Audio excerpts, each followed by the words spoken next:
รื่อยๆอย่าไปหาพ่อเมียไปทูนี่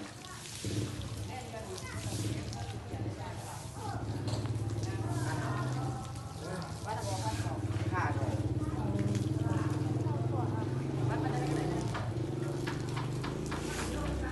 ดังฝากเลยตอนนี้นะไม่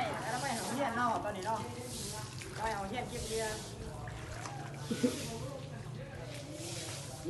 เอาได้แล้วเขาห้องไปสิห้อง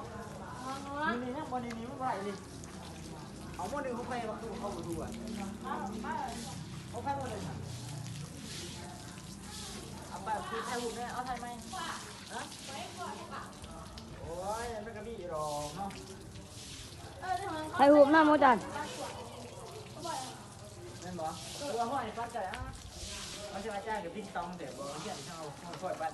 มาสิไรมันจะอะไรเฮียมันจะเอาจ้างปิ้งตองผักเองจริงเลยไทยหูร้าน